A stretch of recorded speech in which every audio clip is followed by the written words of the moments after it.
Pagkatapos nito, tumawid si Jesus sa ibayo ng lawa ng Galilea na tinatawag ding lawa ng Tiberias. Sumundan siya ng napakaraming tao sapagkat nakita nila ang mga himalang ginawa niya sa pagpapagaling sa mga may sakit. Umakyat si Jesus sa bundok kasama ang kanyang mga alagad at naupo roon. Noon ay malapit na ang Pasko ng mga Hudyo. Tumanaw si Jesus at nang makita niyang dumarating na ang napakaraming tao, tinanong niya si Felipe, "Saan kaya tayo makakabili ng tinapay upang makakain ng mga taong ito?" Sinabi niya yon upang subukin si Felipe sapagkat alam na niya ang kanyang gagawin. Sumagot naman si Felipe, "Kahit na po halagang 200 salaping pilakang tinapay, di sasapat para makakain sila ng tigkakaunti."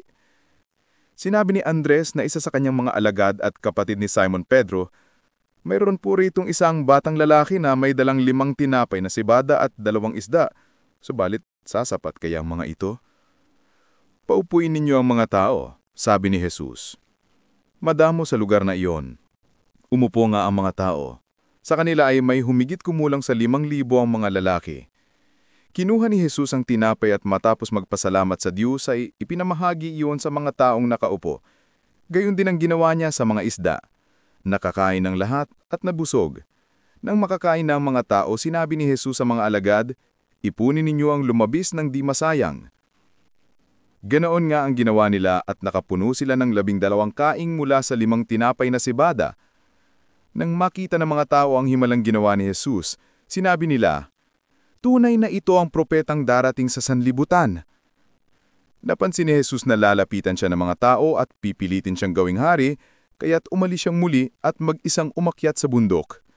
Nang magtatakip silim na, ang mga alagad ay pumunta sa tabi ng lawa. Sumakay sila sa bangka at naglayag papuntang Capernaum. Madilim na at wala pa si Jesus. Lumakas ang hangin at lumaki ang alon. Nang makasagwa na sila ng may 5 o 6 na kilometro, nakita nila si Jesus na lumalakad sa ibaba ng tubig papalapit sa bangka at sila'y natakot. Ngunit sinabi ni Jesus sa kanila, "Huwag kayong matakot. Ako ito." Tuwang-tuwa silang pinasakay si Jesus at kaagadang nakarating ang bangka sa kanilang pupuntahan. Kinabukasan, nakita ng mga taong naiwan sa dalampasigan na iisa lamang ang bangka na naroon. Nalaman nilang si Jesus ay hindi kasama ng mga alagad na ang mga ito'y sumakay sa bangka dahil ang mga ito lamang ang umalis. Dumuting naman ang ilang bangka galing sa Tiberias at dumaong sa lugar na malapit sa kinainan nila ng tinapay matapos magpasalamat ang Panginoon. Kaya't nang makita nilang wala roon si Jesus at ang kanyang mga alagad, sila'y sumakay sa mga bangka at pumunta sa Capernaum upang hanapin si Jesus. Nang makita nila si Jesus sa ibayo ng lawa, siya'y tinanong nila, "Guro, kailan pa kayo rito?" Sumagot si Jesus, "Totoo ang sinasabi kong ito. Hinahanap ninyo ako, hindi dahil sa mga himalang nakita ninyo, kundi dahil nakakain kayo ng tinapay at nabusog. Huwag ang pagkaing nasisira ang inyong pagsikapang kamtan, kundi ang pagkaing na hindi nasisira na nagbibigay ng buhay na walang hanggan. Iyan ang ibibigay sa inyo ng Anak ng Tao, sapagkat ipinapakita ng Diyos Ama na siya ang may ganitong karapatan." Kaya't siya'y tinanong nila, "Ano pong dapat naming gawin upang aming matupad ang ipinapagawa ng Diyos?" "Ito ang ipinapagawa sa inyo ng Diyos. Sumampalataya kayo sa sinugo niya." Tugon ni Jesus, "Ano pong himalang may papakita ninyo upang sumampalataya kami sa inyo? Ano po ang inyong gagawin?" "Ang aming mga ninuno ay kumain ng mana sa ilang. Ayon sa nasusulat, sila ay binigyan nila ng tinapay na galing sa langit." Sumagot si Jesus, "Pakatandaan ninyo, hindi si Moises ang nagbigay sa inyo ng tinapay na galing sa langit.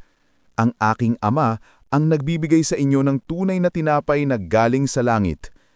Sapagkat ang tinapay na galing sa Diyos ay ang bumababa mula sa langit at nagbibigay buhay sa sangkatauhan." Sumagot sila, "Ginoong, bigyan po ninyo kaming lagi ng tinapay na ito." Sinabi ni Jesus, "Ako ang tinapay ng buhay. Ang lumalapit sa akin ay hindi na magugutom kailanman at ang sumasampalataya sa akin ay hindi na mauuhaw kailanman.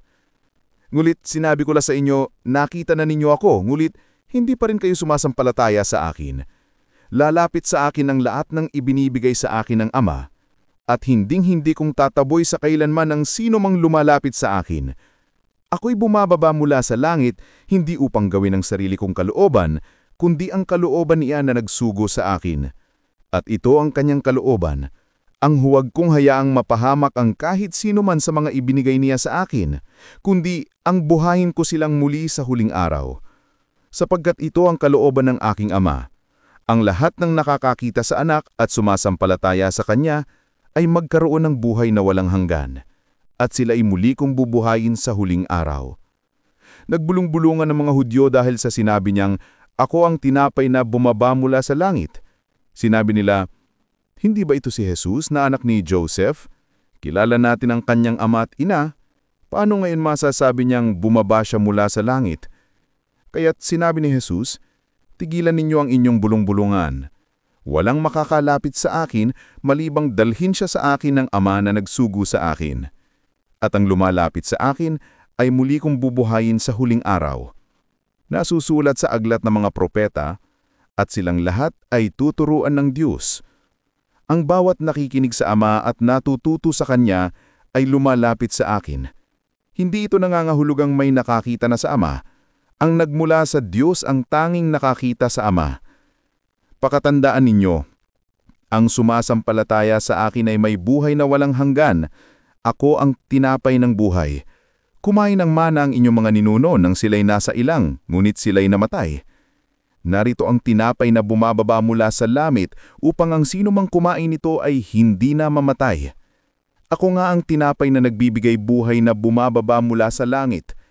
Mabubuhay magpakailanman ang sino mang kumain ng tinapay na ito, at ang tinapay na ibibigay ko upang mabuhay ang sanlibutan ay ang aking laman.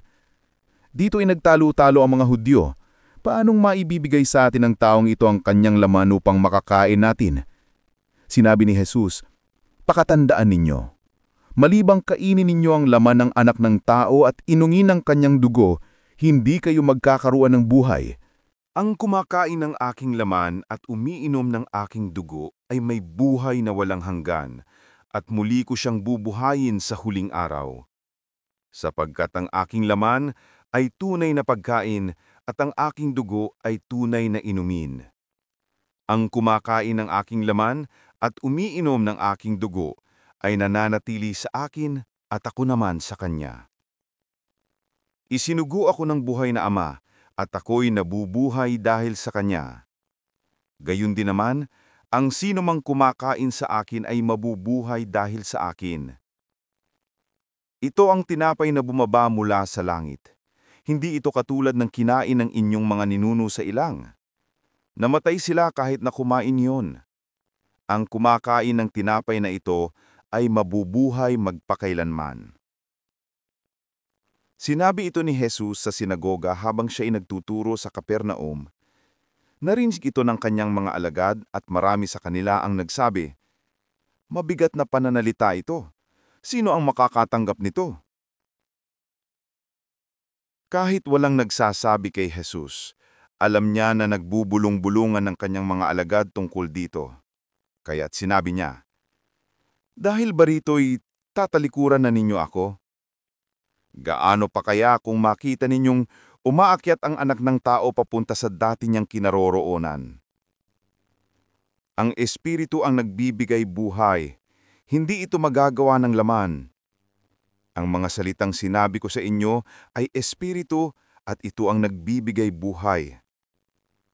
Ngunit may ilan sa inyong hindi sumasampalataya."